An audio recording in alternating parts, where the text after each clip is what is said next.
Olá, meu nome é Amanda e hoje nós iremos falar sobre a bioética. Os integrantes do grupo são a Amanda Natasha, a Ana Letícia e a Milena Afonso. Durante a apresentação, nós iremos fazer uma introdução do assunto, qual é o conceito da bioética, quais são seus princípios, quais são os temas que estão interligados. Iremos também abordar 2 artigos e, no final, iremos fazer uma conclusão. A bioética, ética da vida, ela é um assunto muito complexo, que acaba englobando vários profissionais de diferentes áreas, sendo elas profissionais do direito, profissionais da sociologia, da teologia, da medicina, psicologia, da educação, entre várias outras áreas. E, além dela, também lidar com questões éticas e morais. A moral nada mais é que um conjunto de princípios, valores e normas que irão regular a conduta humana e suas relações sociais em determinado histórico. E a ética, ela já vai implicar na opção individual, na escolha ativa. Ela requer também numa adesão íntima da pessoa a valores, princípios e normas morais. E, ultimamente, a biotecnologia ela tem se evoluído de uma forma muito rápida. E, com isso, tem se provocado questionamentos éticos, sociais e legais. E a bioética, ela irá tentar encontrar a melhor forma de resolver casos e dilemas que surgiram com os avanços da biotecnologia, da genética e dos próprios valores e direitos humanos. E a bioética, ela é uma área que irá envolver a ética e a biologia. E ela está diretamente relacionada com conceitos éticos, os quais irão governar a vida em situações que são colocadas a vida em risco. Como, por exemplo, em decorrência do estudo da ciência e da medicina. E a bioética, ela tem como objetivo principal colocar limites na intervenção humana sobre a vida, facilitando, assim, a condução dos profissionais da área da saúde. E a bioética, ela é uma teoria que foi dividida em 4 princípios, que foram propostos pelos autores Bill Champ e Childress. Não sei se é assim que fala. E elas são o benefício, a autonomia, elas são a beneficência, a autonomia, a não maleficência e a justiça. A autonomia, ela é o princípio que irá permitir que o indivíduo ele tenha o total direito sobre as suas decisões, sobre o seu corpo e sobre sua vida. E este termo, ela envolve exigências de uma autorização privada antes da realização de qualquer procedimento. E ela é fundamentada nas diferentes opiniões, crenças e cultura. Já a beneficência, ela rege, né, todas as inovações, as tecnologias, as operações médicas, as modificações genéticas e moleculares devendo ser feitas para o bem. Além dela garantir que as realizações da biotecnologia, medicina, genética e outros ramos apresentarão que elas apresentam, né, mais benefícios do que malefícios. Já a não maleficência, ela é fundamentada no aforismo hipocrático. primo non nocere, ou seja, primeiro não prejudicar. E ela tem como principal objetivo reduzir os efeitos adversos, os danos e as ações indesejáveis a um ser humano, sociedade, biodiversidade. Por isso, é sempre importante estar fazendo pesquisas, experimentações, testes prévios, para, assim, garantir maior segurança. E a beneficência, ela sempre deve sobressair a maleficência. Já a justiça, ela tem todos os procedimentos realizados e devem estar alinhados com a ética e a moral. E as decisões, elas devem ser imparciais. E o princípio da justiça, ela irá garantir igualdade de acesso entre toda a sociedade. Agora, nós iremos falar sobre alguns temas que são bastante polêmicos e que a bioética, ela fala, né? Esses artigos, eles são... Esses temas, eles são a privacidade higiênica, as raças humanas, a eugenia, a clonagem humana, as células-tronco e a Covid-19. A clonagem humana, ela ainda não tem casos que foram, né? Ainda não aconteceu e ela é proibida. E a primeira clonagem realizada foi em um mamífero, que é a ovelha Dolly, em 1997, pelo pesquisador Dr. Ian Wilmut, do Instituto Roslin, na Escócia. E após o nascimento da ovelha Dolly, foi surgido várias outras clonagens. Milena, você volta só um pouquinho. Elas foram surgidas várias outras clonagens de outros mamíferos, como por exemplo, em cachorro, em gato, em vacas também. E depois da clonagem da ovelha Dolly, mostrou que foi possível também fazer uma clonagem humana, que tem essa possibilidade. A clonagem humana, ela é dividida em dois. Ela pode ser a clonagem reprodutiva e a outra, ela pode ser a clonagem terapêutica. A clonagem reprodutiva, ela é uma técnica que irá criar uma criança idêntica a um indivíduo semelhante a ele. E essa técnica, ela é chamada de transferência nuclear. Então, ela se baseia na remoção do núcleo de um óvulo e irá substituir por um outro núcleo de outra célula somática. E após a fusão, irá haver uma diferenciação das células. E após 5 dias de fecundação, o embrião, agora com 200 ou 250 células, ele irá formar um cisto, que é chamado de brastócito. E é nesta fase que irá ocorrer a implantação do embrião na cavidade uterina.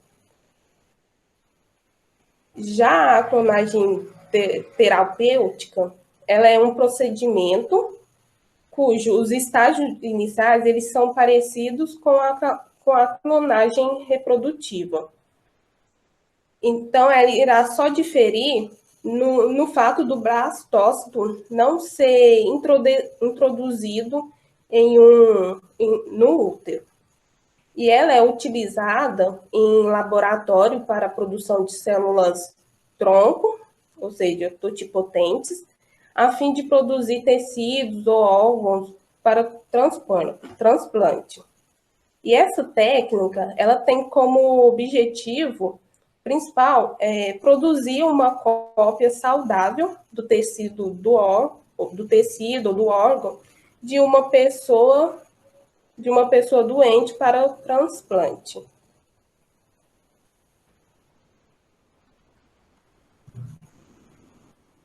E a clonagem humana, ela é moralmente inaceitável pela maioria do público. E uma série de questões éticas e religiosas tem sido levantada em relação à clonagem humana. E os autores Borém e Silva, eles citaram alguns questionamentos, como, por exemplo, os clones, será que eles teriam alma?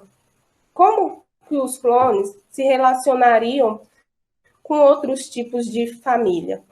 Quais seriam os limites de paternidade, responsabilidade social que se aplicariam a um clone?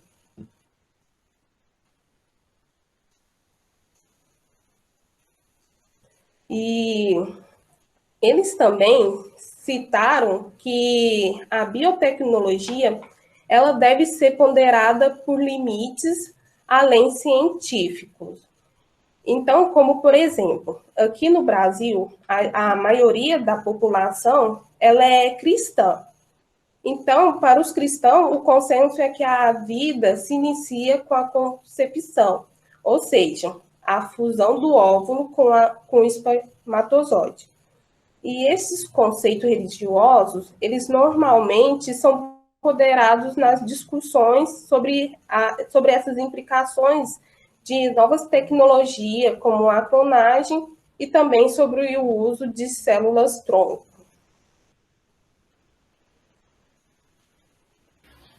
Outro grande assunto que tem sido discutido pela bioética e que também foi trabalhado no decorrer das aulas é a respeito da privacidade gênica. Sabe-se com o desenvolvimento da genômica, da proteômica, da transcriptômica e com os equipamentos que nós temos hoje em dia, o nível de ciência em que chegamos, é muito fácil você ter acesso ao gene do ser humano. Você consegue ver quais são os genes, a sua sequência, a sua localização, a função que ele desenvolve. De modo que a nossa privacidade genética está cada vez mais em risco. E considerando este fator, diversos conceitos bioéticos têm sido levantados, da mesma maneira que foram levantados em relação à clonagem. Os nossos genes, eles possuem fraquezas, limitações, eles possuem deficiências, e quando você libera os seus genes, quando eles estão expostos, as pessoas começam a descobrir suas fraquezas e limitações também. E também, a partir dos genes, é possível identificar patologias e predisposições genéticas que o ser humano possui. Alguns dos benefícios do mapeamento genético e o desvendamento dos genes é a resolução de crimes, pois, veja bem, se você tem um banco de dados que é facilmente acessado pela polícia, na resolução de um crime, se você tem o DNA da pessoa que cometeu o crime, se tem aquele rastro dela ali, você consegue facilmente associar o DNA à pessoa que cometeu o crime. Além disso, pessoal, é possível prever crimes. Alguns cientistas concluíram que os genes eles estão associados a comportamentos agressivos. E senão, se você vê que uma pessoa tem o gene associado à agressividade, você consegue trabalhar essa pessoa na sociedade para ela não desenvolver hábitos criminais, nem de assassinato e essas coisas. Além disso, um dos grandes benefícios destacados é a descoberta recente de predisposições das doenças. Atualmente, sabe-se que muitas delas podem ser vistas com antecedência a partir do seu material genético, e dentre elas citamos a anemia falciforme, a síndrome de Down, coreia de Huntington, a distrofia muscular, fibrose cística, Tay-Sachs, câncer de mama, de colo, Alzheimer e também a esclerose múltipla. Existem várias outras, mas nós trouxemos apenas essas. E, além disso, tem a descoberta de que genes eles podem estar associados a comportamentos humanos, bem como padrões de honestidade, de inteligência, de violência, ansiedade e introversão. Você descobrir isso com antecedência permite que você se relacione muito melhor na sociedade, de certa maneira. Mas a gente citou todas essas vantagens, será que não tem nada atrás disso? E a bioética entra falando que tem sim, que tem questões sociais e éticas e morais a serem discutidas. Dentre elas, por exemplo, na resolução de crimes, se você relaciona o gene de uma pessoa ao gene de um assassino, você vai resolver um crime. Mas e depois? Como que essa pessoa se reinsere na sociedade? Você sabendo que aquela pessoa, só de olhar pelo seu gene, já foi uma criminosa? Será que você vai confiar nela? Será que ela consegue um emprego bom? Além disso, prever crimes. Pessoal, como que você acusa uma criança, por exemplo, de 3 anos, por ter um gene relacionado a assassinato? Ela nem cresceu, ela ainda nem tem opinião, personalidade direito, e aí ela já vai ser julgada e condenada na sociedade como um assassino. Como ela seria tratada na escola? Será que ela teria amigos? Será que ela seria excluída?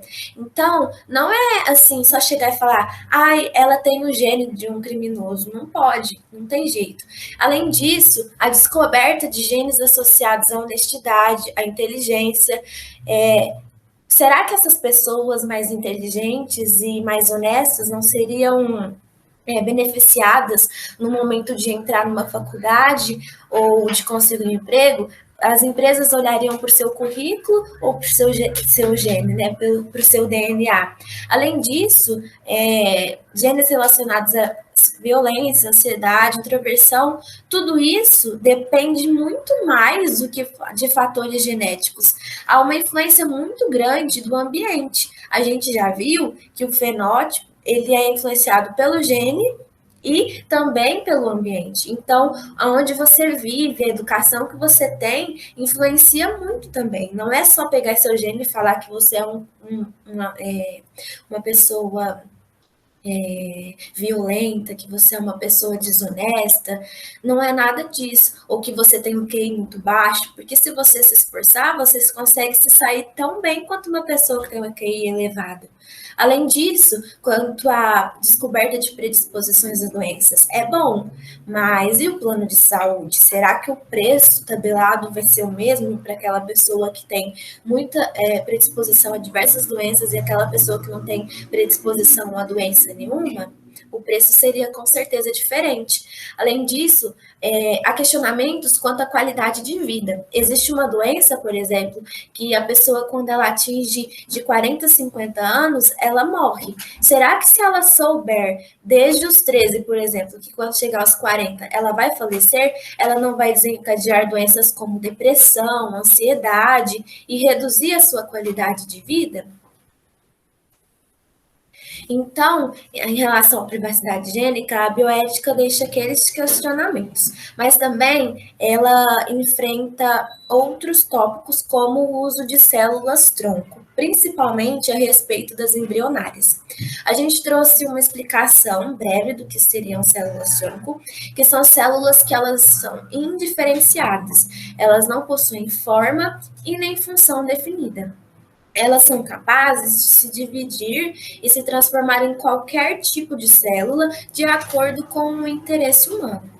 Os benefícios do uso de células-tronca está em terapias gênicas, cura de doenças, produção de medicamentos, porque as células-tronco permite que os cientistas visualizem como que o nosso organismo reage a diversas doenças. E como que elas são obtidas? E é aqui que entra o que da questão. A maioria das células troncos, elas são obtidas a partir do embrião. Quando o embrião ainda é um blastocisto de 5 a 6 dias, você vai lá e retira essas células. E elas são totipotentes, elas são capazes de se transformar em qualquer outra e desempenhar qualquer função no organismo. E aí, tem muitas questões éticas que são levantadas, muitas delas por religiosos ou pessoas que são contra a interrupção da vida quando ainda é embrião. Sabe-se que biologicamente o zigoto, o embrião, o feto, é uma vida. E se você está usando essas vidas em prol de outras, você está determinando que a vida de um embrião vale menos que a vida de uma pessoa adulta. E a gente não pode chegar a essa conclusão, a gente não pode dizer isso. Basta pensar que um embrião, ele poderia se desenvolver em um médico, que poderia muito bem salvar muitas vidas. Então, não existe uma balança que meça quem vale mais, um embrião ou um indivíduo adulto. Quantas vidas que deixam de existir para que diversos tratamentos sejam realizados ou diversos estudos e testes. E aí a bioética entra nesse ramo. Sem a bioética, os avanços da ciência seriam imensos, indescritíveis. Entretanto, ela entra para determinar um limite, até onde a ciência pode ir sem ferir os princípios que regem a vida. Um exemplo que eu trouxe foi o do coelhinho Ralph, que viralizou nas redes sociais ultimamente, a respeito do uso de animais para testes, principalmente para desenvolver cosméticos. Agora, vocês pensam, o ser humano, ele muitas das vezes é egoísta e ele vai se preocupar só consigo mesmo. Mas se a sociedade ficou tão revoltada com o uso de animais, que eu não estou dizendo que é inferior a gente, apenas que é de uma espécie diferente. Então, se a sociedade já ficou muito revoltada com o uso desses animais para testes, imagina a polêmica que é utilizar vidas humanas para o desenvolvimento de experimentos científicos. Além disso, a bioética traz algumas soluções, como, por exemplo, o uso de células-tronco adultas, que são obtidas a partir dos nossos órgãos. O sangue, o fígado, o coração, o tecido adiposo, o cérebro, o cordão umbilical, e de uma forma que seja menos agressiva, porque ela não vai interromper uma vida. A desvantagem é que essas células-tronco adultas, elas são multipotentes, elas não são capazes de se tornar em qualquer célula como as totipotentes. Mas mesmo assim, elas conseguem desempenhar muitas funções, só que menos que as células-tronco embrionárias. Outra solução seria o uso de células-tronco induzidas, que é um processo recente e que tem sido estudado atualmente. E como que você obtém essas células-tronco induzidas? Você pega uma amostra, por exemplo, um pedacinho da sua pele, retira aquelas células que já são diferenciadas e exercem uma função no seu corpo, e você armazena ela em um recipiente. Você vai vir com um vírus que é chamado vírus reprogramador, e nesse vírus existem 4 genes. Esses 4 genes são responsáveis por promover a desdiferenciação dessas células, ou seja, células que desempenhavam uma função na pele, elas passarão a não ter função e terão a capacidade de se transformar em qualquer outro tipo celular, possibilitando seu uso para testes e experimentos. Entretanto, cabe aqui uma observação, porque já que você está inserindo um vírus neste procedimento, tem que ser feito muito estudo para garantir que esse vírus não vai alterar o comportamento das células tronco e também que não vai desenvolver nenhum tipo de efeito colateral no ser humano posteriormente.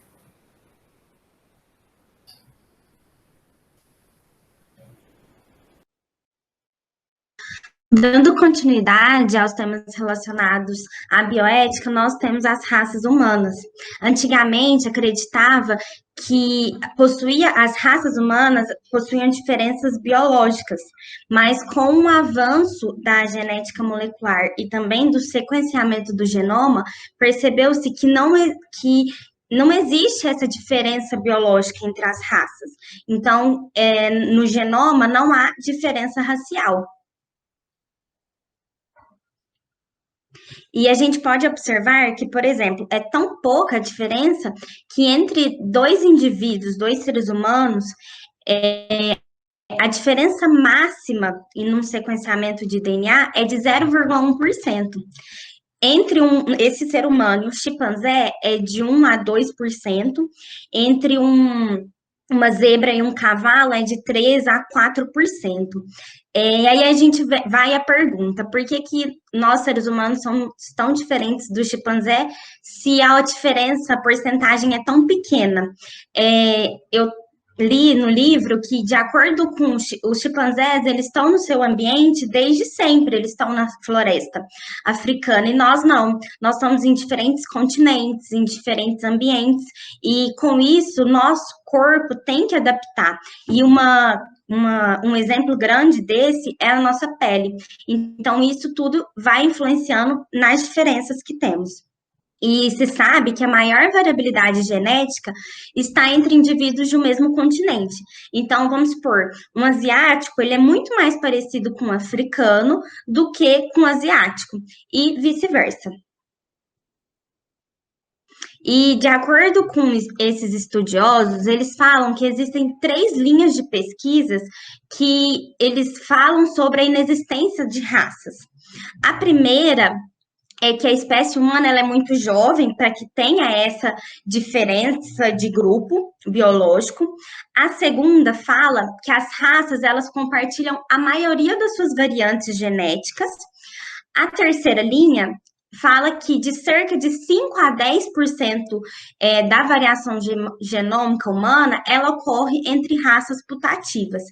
Então, pode ser observado que não há sentido essa diferença biológica que existe, infelizmente, dentro da sociedade, que não tem sentido biológico nenhum, mas que, infelizmente, ela ainda está presente. E isso envolve muito além dos fatores bioéticos, por causa das atrocidades que são feitas por o preconceito, mas também a criação, a crença, tudo isso influencia. Então, por isso que as medidas nas escolas de ensinamento são muito importantes. Outro tema seria a eugenia. A eugenia, ela recebe alguns conceitos, por exemplo, do grego, a eugenia seria aquilo que é bom em sua origem. Para Francis Guedon, ele fala que a eugenia ela é o estudo dos fatores físicos e mentais que tem como objetivo o bem-estar da espécie.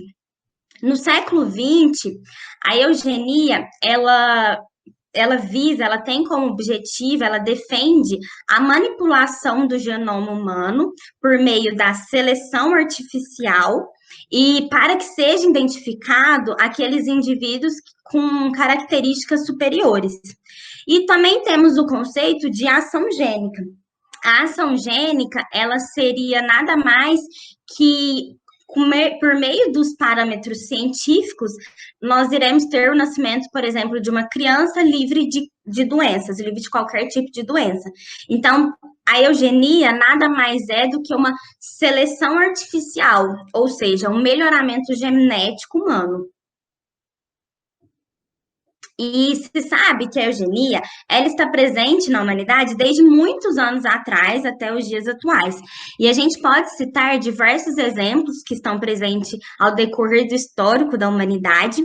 Por exemplo, na Grécia Antiga, ele era recomendado, era estimulado que as mulheres elas apresentavam corpos robustos, porque a partir disso elas teriam filhos mais saudáveis. Mas quando essas mulheres elas nascia algum filho que tinha algum tipo de anomalia, essas crianças elas eram jogadas do alto de um monte, e esse monte era chamado de Taieto. Outro exemplo seria o Hitler. O Hitler, ele, com as suas atitudes preconceituosas, e ele queria fazer a esterilização, a limpeza da raça ariana, porque ele acreditava que a raça ariana, ela era superior às demais. E existem diversos outros exemplos que podemos citar. Hoje em dia, que as mães falam, eu quero uma filha loirinha, do olho azul.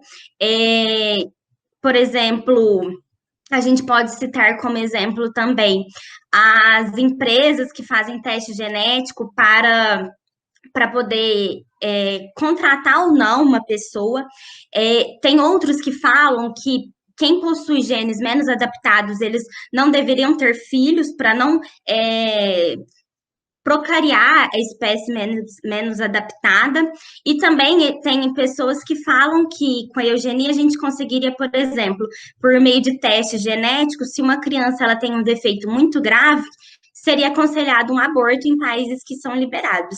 Então, a gente pode citar diversos exemplos da eugenia, e esses exemplos nada mais é do que uma seleção artificial, um melhoramento genético.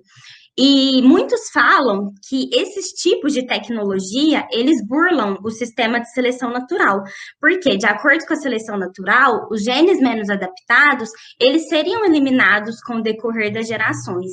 E, com isso, uma pessoa que tem uma doença com as novas tecnologias, uma pessoa que tem uma doença genética grave, ela consegue sobreviver com a ajuda de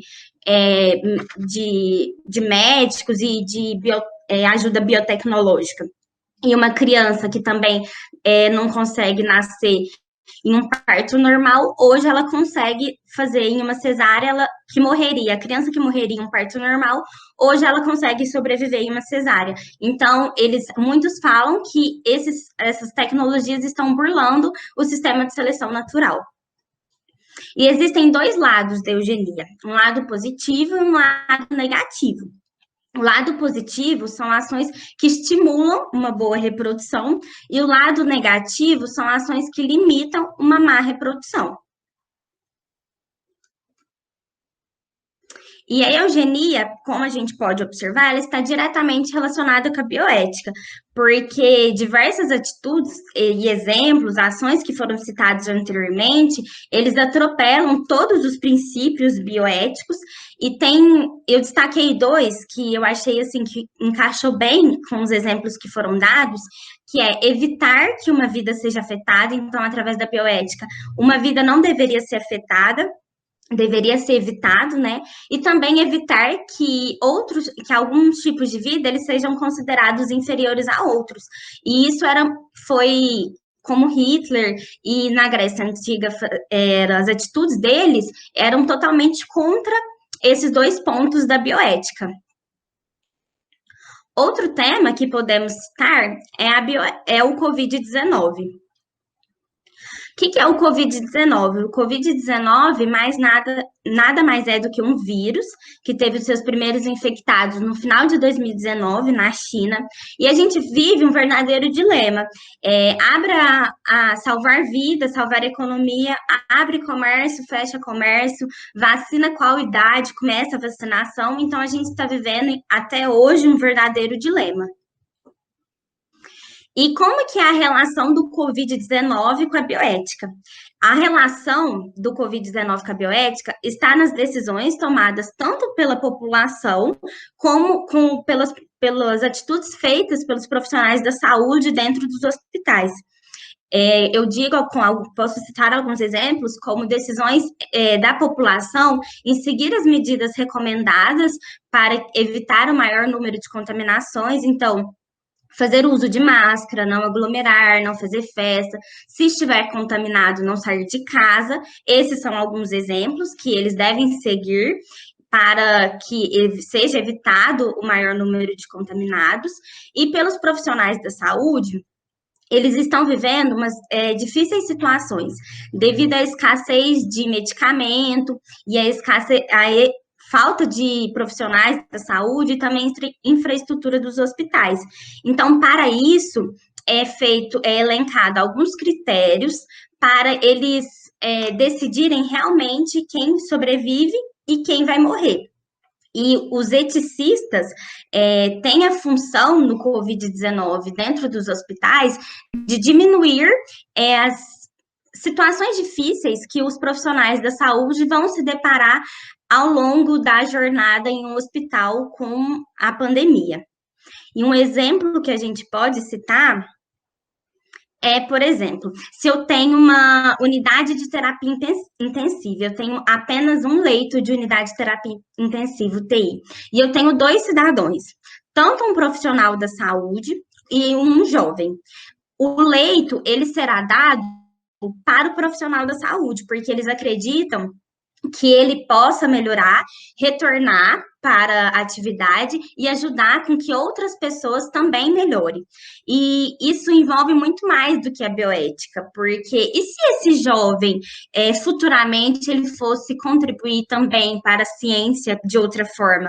Então, é uma situação muito difícil que os eticistas têm, então, a função de ajudar nessas situações que os profissionais da saúde têm que escolher entre quem vive e quem morre. Então, a relação da bioética com o Covid-19 é ajudar os profissionais da saúde e também a população nas decisões, orientar a população nas decisões que nós estamos tomando, né? Então, indicar os limites e as finalidades da intervenção humana sobre a vida e também facilitar o enfrentamento das questões que vão surgir na vida dos profissionais da saúde. Então, a bioética tem esses 2 principais funções, diríamos, dentro da Covid-19. Dando continuidade, agora vamos falar um pouquinho de 2 artigos, vamos falar o objetivo deles, qual o método que foi utilizado, quais foram os resultados e a conclusão. O primeiro artigo, ele é titulado como Ordem de Não Reanimação em Tempos da Covid-19, Bioética e Ética Profissional. O autor é o Hudson Carmo de Oliveira e colaboradores. E como foi dito, a Covid-19 ela teve seu início no final de 2019 na cidade de Wuhan e logo se espalhou pelo mundo. E devido à grande quantidade de infectados, houve uma sobrecarga tanto de atendimento como busca por leito de enfermaria e de UTI. E com alto índice de morte, principalmente das pessoas que possuem comorbidade, devido à escassez de medicamento, de profissionais da saúde, de infraestrutura dos hospitais e maior exposição dos profissionais da saúde diante dos infectados, existem a ordem de não reanimação.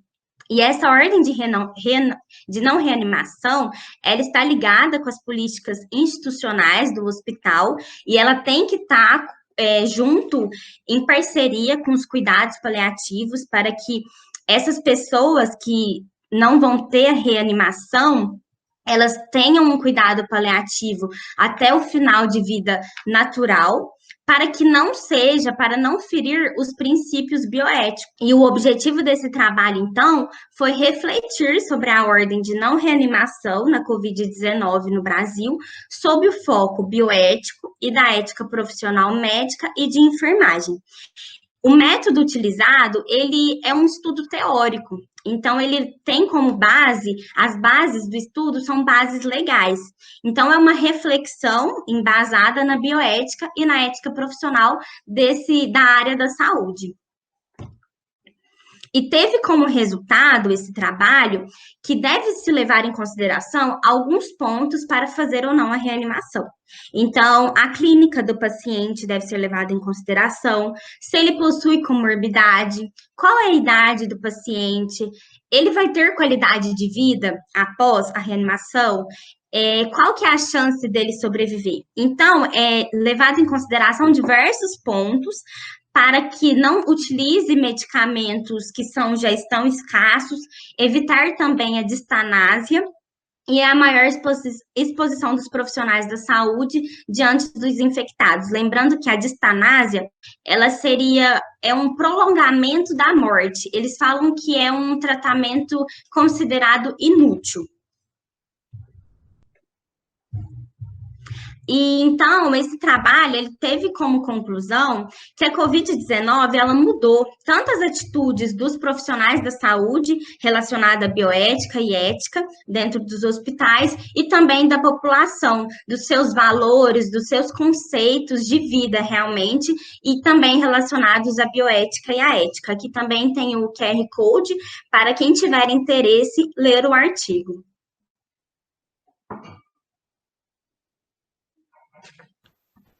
Bom, pessoal, como maneira de trazer o tema da bioética, assim, ela já está inserida em todos os âmbitos da nossa vida, mas como forma de trazer para a área da agricultura, nós trouxemos um segundo artigo que fala sobre os transgênicos, intitulado Transgênicos, uma questão de bioética. O objetivo dos autores desse trabalho foi fazer uma reflexão ética e moral a respeito do uso de transgênicos, em busca de uma ciência mais consciente. O desenvolvimento deste trabalho foi realizado a partir de uma revisão bibliográfica, conforme dois grandes autores da modernidade, Hugh Lessig, que é filósofo, e também do Edgar Morin, que é um antropólogo e sociólogo. Eles trataram temas como o uso de transgênicos, alternativas agrícolas, ciência com consciência e também aspectos da nossa legislação brasileira. No desenvolvimento desse trabalho, eles apresentaram que a bioética entra nos princípios da transgenia questionando algumas coisas.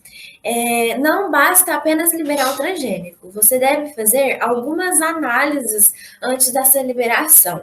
Dentre essas análises, a gente cita a soberania, que é o direito de cada cidadão de decidir suas próprias políticas agrícolas e alimentares. A pessoa tem o direito de escolher a forma com que ela vai se alimentar de modo que garanta a sua saúde. E associada a isso está o fato de que se os transgênicos dominarem o mercado de sementes, por exemplo, assim, só ter sementes transgênicas acaba que você restringe o direito da soberania alimentar, que é o das pessoas escolherem a forma com que elas querem ser alimentadas. Além disso, a transgenia, ela deve envolver estudos relacionados à segurança alimentar, será que esse transgênico faz bem a curto e a longo prazo? Questões sociais, culturais, bem como o desenvolvimento agrícola a partir de técnicas mais naturais, como a agroecologia, agricultura orgânica, e também o impacto econômico-político do uso desses transgênicos. Sabe-se que a transgenia ela permite uma intervenção na natureza e uma facilitação da vida humana. E esse é um dos motivos do seu uso. Mas será que é benéfico interferir tanto assim na natureza? E, além disso, algo que está por trás disso e que muitas vezes a gente não vê é a manipulação social. E por que manipulação social? O que é isso, gente? Atrás de um transgênico tem manipulação na sociedade. Mas, como os meninos da biossegurança abordaram, as nossas inovações, elas estão nas mãos de grandes empresas. E com os transgênicos não é diferente. Está na mão de multinacionais e de empresas com uma grande capacidade tecnológica. E no Brasil, as grandes potências da indústria e do nosso mercado são de empresas relacionadas de alguma maneira com a agricultura, de modo que há um clima de competição muito grande. E muitas das vezes os produtos transgênicos liberados não é com intenção de melhorar a alimentação da sociedade ou de facilitar o cultivo agrícola, e sim uma visão capitalista e competitiva. Não que isso seja generalizado, mas é um fato que acaba atrapalhando quanto à confiança no consumo dos alimentos transgênicos. A bioética entra com perguntas importantes. Qual é a empresa relacionada? Qual que é a sua conduta, a sua ética, o seu comportamento no mercado? Será que ela visa só lucro? Será que ela só quer dinheiro? Ela só quer se sobressair às outras empresas? Ou será que ela quer realmente ajudar o ser humano? Qual que é o interesse por trás desse produto liberado? É realmente melhorar a alimentação nossa ou facilitar a vida do agricultor? Ou será que possui um outro interesse por trás disso? Além disso, quais os resultados almejados? O que a empresa espera? E será que o resultado que ela obtiver será realmente compartilhado de forma verdadeira com a sociedade? Os defensores dos transgênicos, eles se baseiam em alguns fatos, dentre eles que a comercialização de transgênicos traz uma grande modernização na agricultura e na nossa alimentação. Além disso, traz lucros e maior eficiência econômica, como, por exemplo, reduzindo o uso de inseticidas, herbicidas, como os meninos da transgenia apresentaram para a gente. Além disso, você tem um controle sobre os recursos naturais, que muitas das vezes não são favoráveis no campo, mas sabe-se também que você precisa ter estudo sobre essa intervenção na natureza. E além disso, os defensores do transgênico abordam temas como o uso de tecnologias avançadas para adequação na Revolução Verde, resolução de problemas cotidianos, da saúde, do ambiente, na produção de alimentos. E quanto aos críticos? Qual que é o lado da moeda daqueles que criticam o desenvolvimento de transgênicos? Está no fato de que, muitas das vezes, há uma precaução quanto à segurança alimentar, a insuficiência de testes, principalmente com resultados a longo prazo. Será que esses alimentos a longo prazo não vai desenvolver doenças para a gente? E também principalmente quanto à veracidade das pesquisas. Há um controle muito grande da ciência na mão das empresas, de forma que elas conseguem manipular muito bem os resultados liberados, e isso todo mundo já deve ter passado por alguma experiência desse tipo em algum momento. E como que você acredita num resultado que sai de um produto ou de um alimento transgênico que ele não faz mal, se essas empresas manipulam os resultados e os cientistas nem sempre conseguem liberar os reais resultados que eles obtiveram em suas pesquisas. Além disso, eles alegam riscos à saúde, à sociedade e ao acesso das minorias, já que os alimentos transgênicos, eles são mais caros. Além disso, apresenta-se uma preocupação quanto ao meio ambiente, a valorização de práticas agrícolas sustentáveis e a manutenção da nossa biodiversidade. Então, a gente tem dois lados, e a gente não quer dizer qual é certo e errado, mas apresentar para vocês. E de um lado está o mercado e, assim, o desenvolvimento de mais lucro e também o agronegócio, aumento da produção de alimento, aumento da exportação, aumento da entrada de dinheiro no país e também a Revolução Verde, que exige que a agricultura se adeque às modernizações da tecnologia. De outro lado, nós temos a agroecologia, que muitas vezes não é adepta às novas metodologias, como o uso de transgênicos, por exemplo. Além disso, tem a sustentabilidade. Quando você fala de BT, por exemplo, será que essa intervenção no ciclo de um inseto não desencadeia alguma reação em relação a outros insetos, a nossa fauna? Será que não afeta a flora? E, além disso, manutenção da biodiversidade. Podemos citar também que dois grandes objetivos dos transgênicos é melhorar nutricionalmente a alimentação humana, seja a partir da implementação de nutrientes no alimento ou ainda aumentar a produtividade de forma que combata a fome do mundo. Mas espera aí, gente, será que a fome do mundo é realmente porque nós não temos comida? E aqui eu não quero destacar não apenas o desperdício na classificação de alimentos que vão para o mercado somente. Existe uma padronização e muitas vezes os alimentos que não se enquadram nela são descartados, como na imagem que a gente vê. Mas dentro de casa, será que todo mundo aqui usar o máximo da comida ou será que também há desperdício? Então, cabe a reflexão de que muitas das vezes o problema da fome e da desnutrição está mais relacionada à distribuição de alimentos e a outros fatores sociais do que a insuficiência de alimentos no mercado. E os autores puderam concluir de que essas inovações tecnológicas, e dentre elas a transgenia, afetam diretamente as ciências da vida e intervêm na natureza, de maneira que a bioética ela é de extrema necessidade para propor discussões que combatam a manipulação social e também é fundamentada no fato de que na nossa vida a ciência não deve visar somente aumento de produtividade na nossa vida quanto agrônomos, mas também a nossa saúde, a sociedade e a natureza. Quem tiver mais curiosidade, as discussões que esses autores levantaram, basta acessar o QR Code para visualizar o artigo. Bom, pessoal, a gente espera que vocês tenham sido capazes de entender o tema e não só isso, mas que vocês também tenham sido capazes de desenvolver um pensamento crítico sobre cada tema que nós discutimos. O que concluímos deste trabalho é que a ciência trouxe muitos avanços atualmente nas nossas vidas, em todos os âmbitos, mas que existe um limite até onde ela não venha ferir a ética e a moral. E é aí que entra a bioética.